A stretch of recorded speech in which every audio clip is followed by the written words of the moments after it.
tadi makanan-makanan dan juga tadi minuman juga tadi bisa dicampur dengan bunga telang ini. Dan memang tentunya kalau misalkan ini punya manfaat kesehatan, wah enak banget dong. Warnanya juga bagus banget, aku suka. Sama kayak warna baju aku dan Dr. Arlin sekarang. Iya dong. Tapi jangan lupa nih untuk pemirsa yang lagi nonton, Anda juga bisa langsung telepon yang menghubungi kita di sini dan juga langsung nanya-nanya nih sama dokter, apalagi mengenai bunga telang. Nah, Anda bisa bertanya langsung mengenai racikan herbal bunga telang. Nah, tadi dokter, ada yang belum jawab tadi. Iya, ada yang belum dijawab nih. Katanya nih dokter, mitos atau fakta, konsumsi bunga telang itu dapat menurunkan kolesterol. Ini fakta atau mitos? Ya, fakta. Senang banget dong bagi orang-orang yang mungkin senang gorengan dan yang lain-lain ya. Senang banget tuh. Nah, kalau bunga telang ini memang kan dia sebenarnya kaya akan zat-zat antioksidan. Nah, itu membantu memang menurunkan kadar kolesterol jahat gitu ya, trigliserida. Kemudian dia melancarkan pencernaan. Jadi kalau asupan kita banyak mengandung lemak, akan lebih cepat dikeluarkan juga. Gimana bikinnya supaya Dr. Arlin bisa bikin juga? Oke, ini saya terusin yang ini dulu ya. Ya tadi yang pertama ya, tadi ya, ini yang khasiatnya paling banyak ya, dan ini disebut sebagai blue tea ya, karena warnanya biru ya. Dan lebih enak pakai serai ini ya, serainya digeprek terus dicampur dengan air mendidih. Baik, boleh lihat dulu nggak dok ini dok? Nah ini nih ujungnya lihat ya, ujungnya jadi bukan serai yang kalau serai utuh kan begini.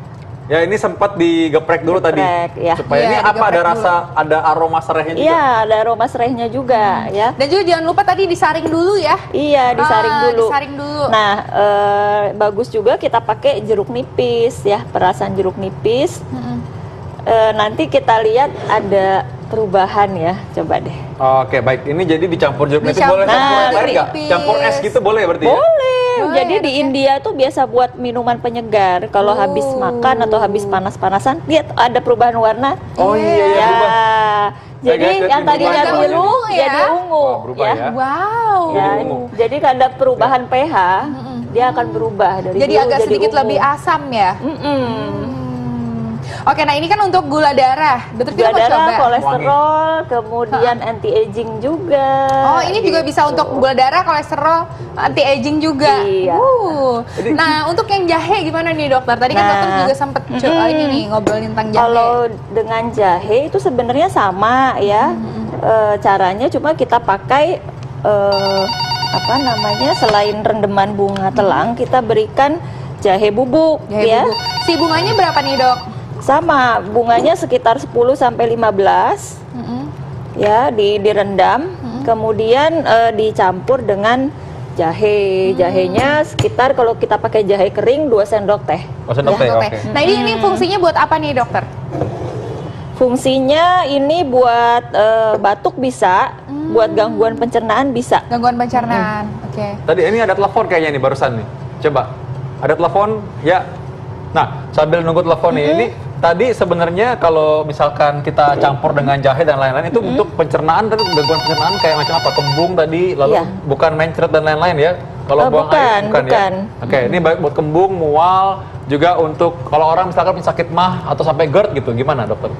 Kalau ada GERD, kita pakainya yang ramuan yang dulu kita pernah bikin ya. Bisa pakai kunyit, pakai temulawak, campur jahe, terus bisa campur ketumbar juga. Oh gitu, jadi agak sedikit berbeda ya. Jadi ini memang kalau ini untuk yang ringan, yang untuk si dispepsia tadi ya. Oke. Ada untuk membersihkan kuman atau virus dan lain-lain. Ini bisa punya manfaat nggak kalau misalkan bunga telang ini yang dijadikan ramuan dapat digunakan sebagai antiseptik? Ini fakta atau mitos? Fakta. Wah, langsung aku mau cuci tangan deh sekarang. Jadi kalau antiseptik terutama antiseptik luka ya. Tapi kita pakainya itu daun. Oh, daunnya. Jadi daunnya. Oh, bukan bunganya. Bukan bunganya. Oh, ini daunnya ya, baik. Jadi kita rebus ya, tergantung jumlah airnya ya. Kalau airnya hanya 1 gelas, kita pakai 5 lembar aja daunnya.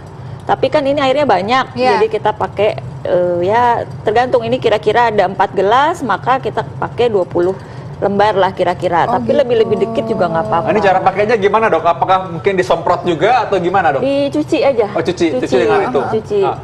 Ini menggantikan alkohol nggak? Bisa sebenarnya. Ketika misalnya kita kondisi Iya. tidak ada alkohol, Ya ada nih. adanya ini misalnya Iya. ya. Tak ada alkohol maka telah Iya. menjadi.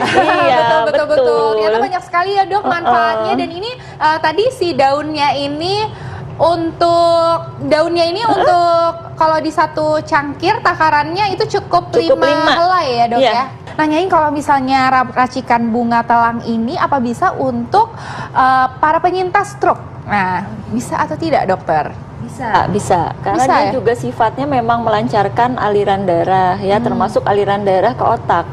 Ya, jadi konsumsi bunga telang itu juga kaya antioksidan, antiinflamasi ya, anti peradangan. Tapi kalau untuk penyintas stroke tambah dengan konsumsi pegagan misalnya. Pegagan. Iya. Dokter, nih kalau untuk peradangan nih gimana nih dokter? Mitos atau fakta bunga telang bisa dipergunakan untuk peradangan? Mitos atau fakta, dok? Fakta. Fakta, wow. Kayaknya semuanya fakta ya. Iya nih, pertanyaannya jadinya jawabannya fakta semua ya. Karena memang banyak khasiatnya karena ya itu tadi karena sifat umumnya secara general dia antiinflamasi, anti peradangan. Jadi untuk diminum dia oke, juga untuk pemakaian topikal atau aplikasi di luar misalnya di kulit itu juga bisa meredakan peradangan di kulit. Sekarang tipsnya gimana supaya bermanfaat bagi semua orang dan juga bagaimana supaya mengolahnya secara optimal ya? Gimana milihnya, gimana bikinnya yang paling gampang dan juga paling banyak manfaatnya? Oke, yang paling gampang bunga telang ini kalau segar kita pakai yang segar, tapi kalau tidak ada yang kering juga banyak yang jual ya. Jadi kalau kita pakai kira-kira bunga segarnya 15, kita bisa diganti dengan bunga keringnya 10. Oh iya, oke baik. Nah, itu tapi untuk manfaatnya satu gelas apakah sama dok? Yang segar sama yang kering? sama. Manfaatnya sama aja. Cuma Sama ya, yang oke. kering itu biasanya zat aktifnya lebih Nah, terkonsentrasi. ini bunga kering ya kayak gini ya. Enggak, Oh, ini bunga plastik. Bukan, aduh ada aja idenya. Ya, coba silakan Oke, dokter. jadi tadi seperti ini ya, direndam dalam air mendidih atau direbus juga boleh. Terus diminum, boleh campur dengan serai ya untuk enak sama jeruk nipis sama madu ya. Untuk batuk, gangguan pencernaan tambahkan jahe. Kemudian kalau untuk peradangan kulit ini bisa pakai daunnya ya. Daunnya kira-kira 5 lembar itu ditumbuk. Oh, Ya, ditumbuk sampai halus. Ini kalau ini belum halus ya. Jadi sampai halus taruh di Ditumbuk tempat sampai- yang peradangan gitu ya. Iya, taruh di Baik. tempat yang peradangan Langsung itu ditaruh. selama Oh, 30 menit Baik. ya. Ini yang kering ini juga tetap kayak gini juga nanti kalau kalau bunganya kering juga. Iya, Kayak tetap gini juga warnanya tetap warna seperti biru seperti itu. ini. Wah, enak Warnanya banget nih. sama. Kayaknya ini campur dengan es batu enak nih ntar mungkin. Iya. Kayak bisa jadi pengganti teh ya dok ya? Oh iya. Lebih sehat kan kalau teh kan ada kafeinnya. Iya, kan ini tidak kafein ada. free. Aromanya juga